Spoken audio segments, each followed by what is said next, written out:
But before I head out to the West Coast, I want to quickly update the American people on the latest steps we're taking to support the people of Ukraine and to hold Putin accountable for his brutal and bloody war. Russian forces have retreated from Kyiv, leaving behind them a horrifying evidence, and you've seen it, you reported it, you folks. And by the way, I don't say this often, but I think we should give enormous credit to the folks with your agencies that are on the ground in Ukraine, in these spots, and they're really, I've spoken to several of them, we owe them. But uncovering these evidences of their atrocities and war crimes against Ukrainian people is so clear to the whole world now.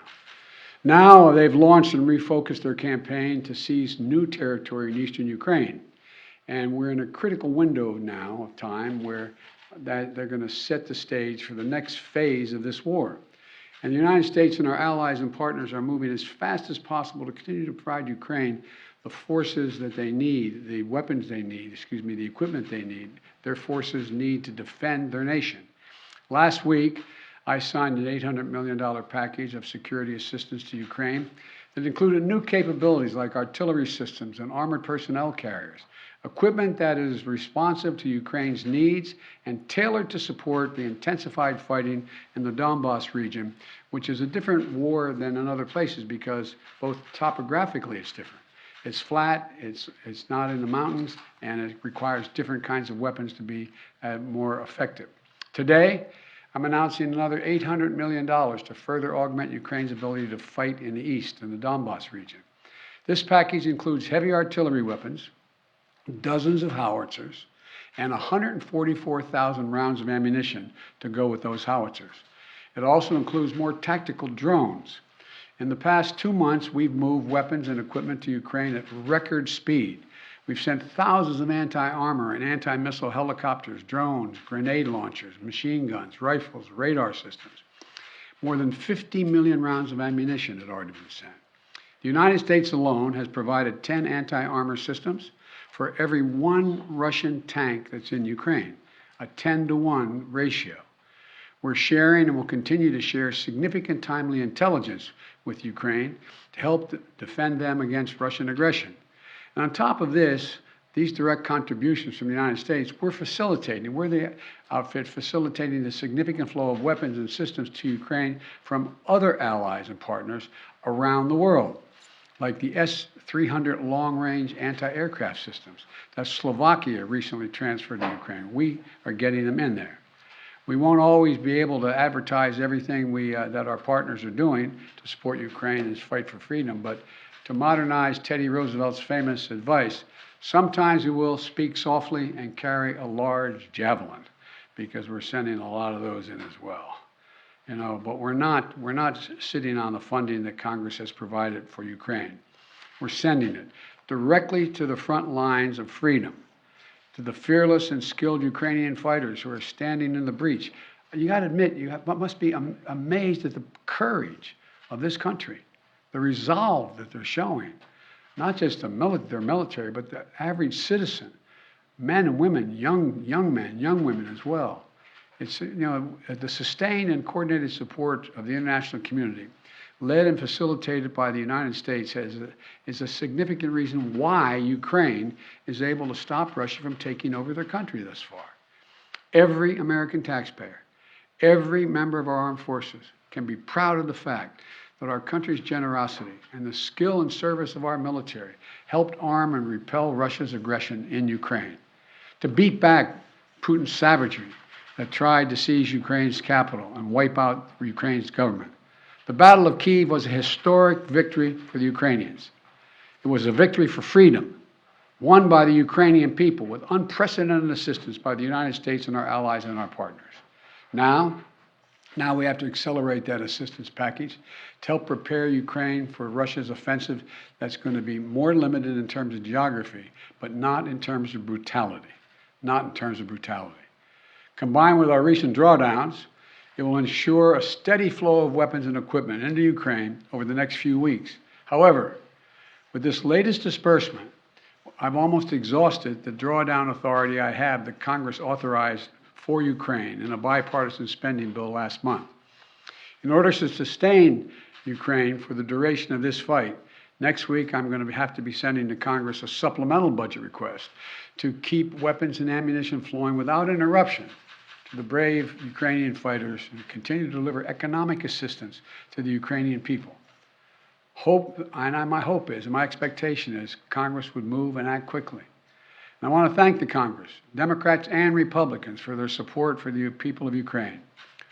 Our unity at home, our unity with our allies and partners, and our unity with the Ukrainian people is sending an unmistakable message to Putin. He will never succeed in dominating and occupying all of Ukraine. That will not happen. In addition to bolstering Ukraine's resistance on the battlefield, we're also demonstrating our support for the people of Ukraine. Today, the United States is announcing that we intend to provide an additional $500 million in direct economic assistance to the Ukrainian government. This brings our total economic support for Ukraine to $1 billion in the past 2 months. This is money the government can help use to stabilize their economy, to support communities that have been devastated by the Russian onslaught, and pay the brave workers that continue to provide essential services to the people of Ukraine. You know, these past weeks have seen the terrible human cost of Putin's ambition for conquest and control. Approximately two-thirds of all Ukrainian children have been displaced from their home. More than 5 million Ukrainians have fled their country. It's an absolute outrage. The idea this is happening, approaching the second quarter of the 21st century, is just, Last month when I was in Europe, I announced that the United States would welcome 100,000 Ukrainians so that we share in the responsibility of supporting Ukrainians fleeing Putin's war machine. We've already welcomed tens of thousands of Ukrainians to the United States, and today I'm announcing a program, Unite for Ukraine, a new program to enable Ukrainians seeking refuge to come directly from Europe to the United States. This new humanitarian parole program will complement the existing legal pathways available to Ukrainians, including immigrant visas and refugee processing. It will provide an expedient channel for secure legal migration from Europe to the United States for Ukrainians who have a U.S. sponsor, such as a family or an NGO.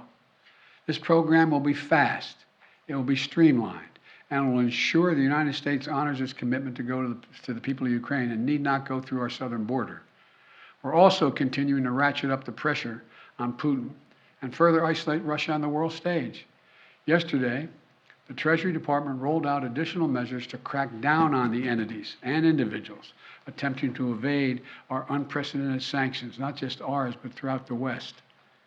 Today, I'm announcing that the United States will ban Russian-affiliated ships from our ports, as they did in Europe. That means no ship that sails under the Russian flag or that is owned or operated by a Russian interest will be allowed to dock in a United States port or access our shores. None. This is yet another critical step we're taking in concert with our partners in the European Union, the United Kingdom, Canada, and further to deny Russia the benefits of international economic system that they so enjoyed in the past. We don't know how long this war will last, but as we approach the 2-month mark, here's what we do know. Putin has failed to achieve his grand ambitions on the battlefield. After weeks of shelling Kyiv, Kyiv still stands. President Zelensky and his democratically elected government still remain in power. And the Ukrainian armed forces, joined by many brave Ukrainian civilians, have thwarted Russia's conquest of their country. They've been bolstered from day one by an unstinting supply of weapons, ammunition, armor, intelligence from the nations of the free world, led by us, the United States. As Russia continues to grind out the military advances and the brutalities against Ukraine, Putin is banking on us losing interest. That's been my view. You heard me say this from the beginning. He was counting on NATO, European Union, our allies in Asia, cracking, moving away. He's betting on Western unity will crack. He's still betting on that. And once again, we're going to prove him wrong. We will not lessen our resolve. We're going to continue to stand with the brave and proud people of Ukraine. We will never fail in our determination to defend freedom and oppose tyranny. It's as simple as that. So again, I want to thank the American people. Thank the American people for their support of the Ukrainian people. This is our responsibility, it seems to me, and we've been able to hold the whole world together in this effort. So thank you very much. Thank you.